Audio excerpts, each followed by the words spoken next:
وترحمنا لنكونن من الخاسرين. اللهم رب ارحمهما كما ربياني صغيرا.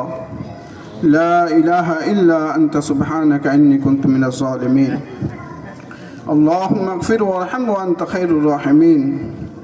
اللهم اغفر وارحم وأنت خير الراحمين. اللهم إنك عفو كريم تحب العفو فاعف عنا يا رحيم. اللهم أعني على ذكرك وشكرك وحسن عبادتك. سبحان الله وبحمده سبحان الله العظيم. اللهم إنا نجعلك في نحورهم ونعوذ بك من شرورهم. اللهم إني أسألك العفو والعافية في الدنيا والآخرة. اللهم إني أسألك العفو والعافية في الدنيا والآخرة.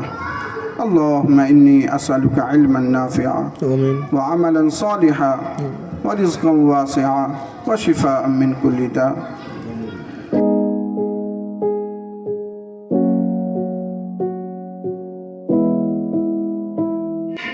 پوری کائنات پوری دنیا اور آخرت کے مالک، ان کا صاف اعلان ہوتا ہے، کھلا کھلا اعلان ہوتا ہے کوئی مجھ سے لینے والا، ہے کوئی اپنی ضرورت کو ماننے والا، ہے کوئی اپنی پریشانی کو، دکھ کو، مصیبت کو دور کروانے والا، تو آؤ میرے سامنے، آؤ میرے پاس، اپنی مصیبت، اپنی پریشانی، اپنی دکھ، اپنی بیماری، اپنی الجھن، چاہے کس اعتبار سے بھی ہو، میرے سامنے آؤ، میرے پاس آؤ، مجھ سے کہو، میں اس کو دور کروں گا۔ یہ وہ مبارک مہینہ،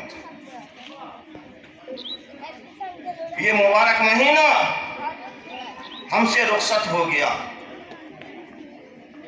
یہ اللہ تبارک و تعالیٰ کے جانب سے جو خزانہ کا دروازہ کھلا ہوا تھا،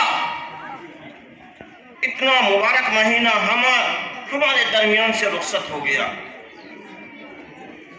اب ہم کو محاسبہ کرنا ہے، ہم کو سوچنا ہے، ہم کو غور کرنا ہے، اپنے دل پر ہاتھ رکھنا ہے، کیا ہم نے اس مبارک مہینے کے اندر جو رحمتوں کا، برکتوں کا خزانہ کا دروازہ کھلا ہوا تھا، اس سے ہم نے کتنا لیا؟ اللہ جو دینے کے لیے بالکل تتپر تھے، متوجہ تھے، دینے کے لیے ہاتھ پھیلائے ہوئے تھے کہ لو لو لو، اب ہم کو محاسبہ کرنا ہے، ہم کو سوچنا ہے۔ آپ دیکھتے ہیں جب کوئی کمانے کا سیزن آتا ہے، اس میں کوئی دکانداری کرتا ہے، کوئی کاروبار کرتا ہے، کوئی بزنس کرتا ہے، کوئی کام دھندا کرتا ہے، جس میں کمانے کا موقع ملا ہو، اس میں ایسا وقت جب آتا ہے تو جب وہ وقت ختم ہو جائے، میلہ ٹھیلا ختم ہو جائے، وہ کاروبار کا وقت ختم ہو جائے، اور پھر دیری کرتا ہی کرتا ہے، اور پھر آخر میں جا کر کے بھی ہم نے اتنی پونجی لگایا، ہم کو اتنا اچھا موقع ملا تھا، ہم نے اس میں سے کتنا کمایا، کتنا نفع ہوا اور کتنا نقصان ہوا، ہر آدمی اس کا محاسبہ کرتا، سوچتا ہے۔ تو اللہ نیکیوں کا ڈھیر جو ہماری سرمایہ، ہماری پونجی ہے، اس کو کمانے کا موقع دیا تھا، سے ہم نے کتنا فائدہ اٹھایا، آج محاسبہ کرنے کا۔ ایک آدمی اللہ صحیح جی آج سب میں تھوڑا سا سب آدمی سب کو پھول کر لی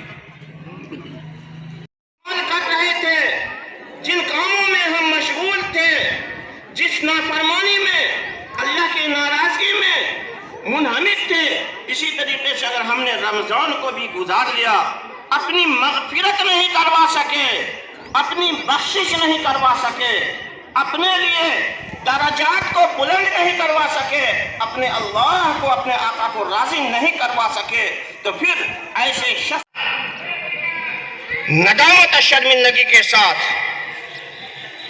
آنسو بہا کر کے اللہ تبارک و تعالیٰ کے سامنے آج بھی اگر ہم अपनी मगफिरत को चाहते हैं तो अल्लाह के रसूल सल्लल्लाहु अलैहि वसल्लम ने फरमाया कि ईदगाह से जब मुसल्ली ईद की नमाज अदा करके जाए और अल्लाह तबारक व तआला से अपनी नदामत और शर्मिंदगी के साथ माफी तलाफी करवा ले तो वो الله أكبر لا إله إلا الله والله أكبر ولله الحمد الحمد لله المنعم الأكبر وفى الأجور ووقت السرور بيوم عيد منور الله أكبر لا إله إلا الله والله أكبر ولله الحمد أشهد أن لا إله إلا الله وحده لا شريك له الملك الأكبر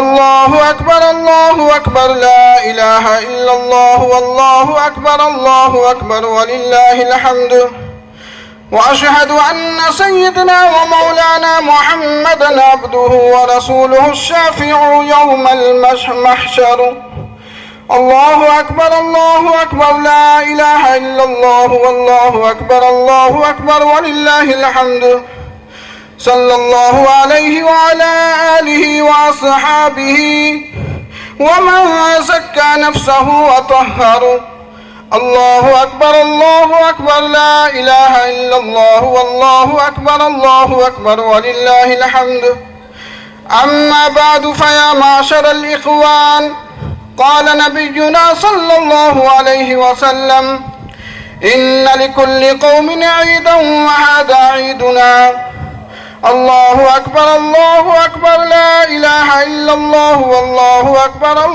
أكبر ولله الحمد فاشكروا الله تعالى فيه بأداء صدقة الفطر فإنها واجبة على مالك نساب عن نفسه وطفله الصغير نصف صاع من حنطة وصاع من تمر أو شعير الله أكبر لا إله إلا الله والله أكبر ولله الحمد واستحب لكم أن اغتسلوا واستأكلوا وتطيبوا والبسوا أحسن ثيابكم وكلوا قبل الصلاة من تمر أو شيء حلوا وسعوا إلى صلاة العيد وكبروا في الطريق سرا واستمعوا بعدها الخطبتين فتفوزوا في الدارين الله أكبر لا إله إلا الله والله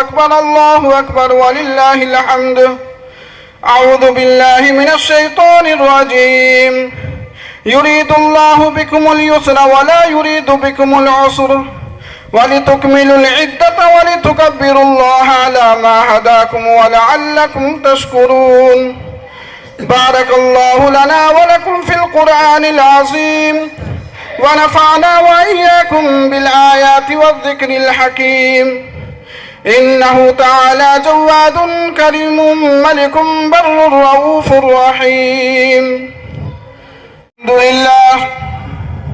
الحمد لله نحمده ونستعينه ونستغفره ونؤمن به ونتوكل عليه ونعوذ بالله من شرور أنفسنا ومن سيئات أعمالنا من يهده الله فلا مضل له ومن يضلله فلا هادي له وأشهد أن لا إله إلا الله وحده لا شريك له وأشهد أن محمدا عبده ورسوله صلى الله عليه وعلى آله وصحابه وأزواجه وذرياته وسلم تسليما كثيرا أعوذ بالله من الشيطان الرجيم بسم الله الرحمن الرحيم إن الله وملائكته يصلون على النبي يا أيها الذين آمنوا صلوا عليه وسلموا تسليما اللهم صل على محمد وعلى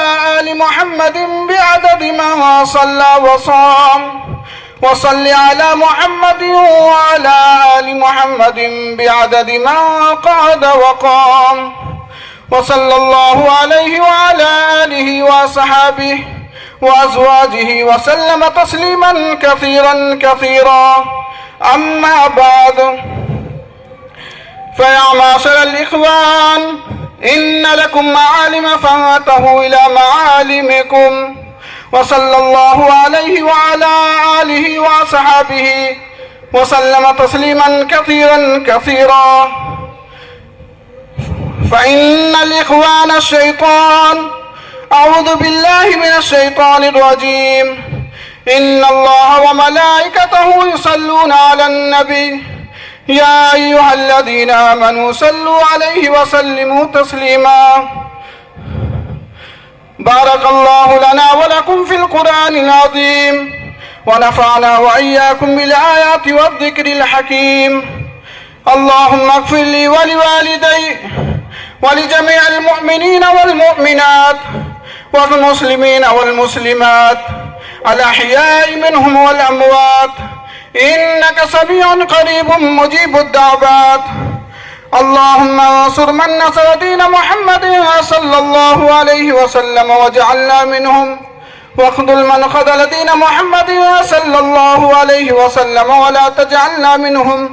عباد الله رحمكم الله، إن الله يأمر بالعدل والإحسان وإيتاء ذي القربى وينهى عن الفحشاء والمنكر والبغي يعظكم لعلكم تذكرون. فاذكروني أذكركم واشكروا لي ولا تكفرون. کی صورت یا اللہ غیب سے مہیا فرما دیجئے.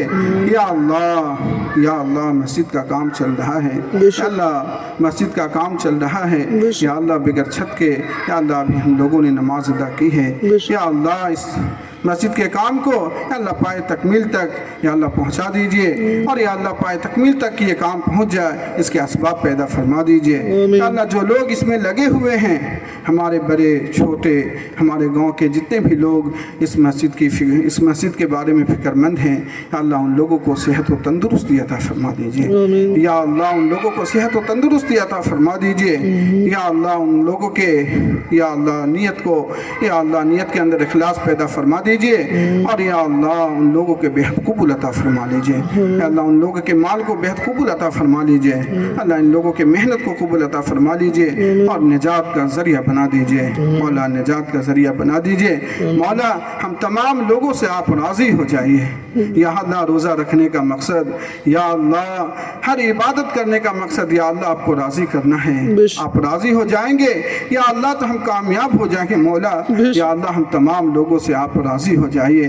یا اللہ پورے امت مسلمہ سے آپ راضی ہو جائیے. یا اللہ ہدایت کو عام فرما دیجئے. مولا ہدایت کو عام فرما دیجئے. یا اللہ ہدایت کو عام فرما دیجئے. یا اللہ غیروں کے شرور و فتن سے یا اللہ ہم تمام لوگوں کی پورے امت مسلمہ کی حفاظت عطا فرما دیجئے. یا اللہ جو مانگا ہے وہ بھی عطا فرما دیجئے. یا اللہ جو مانگنے سے رہ گیا مولا آپ اپنے شاہن شان ہم تمام لوگوں کو یا اللہ وہ سب چیز عطا فرما دیجئے جس کے ہم محتاج ہیں. مولا ہمارے دعا کو بہت قبول عطا فرما لیجئے. صلی اللہ تعالی علی خیر خلقہ محمد و آلہ و صحبہ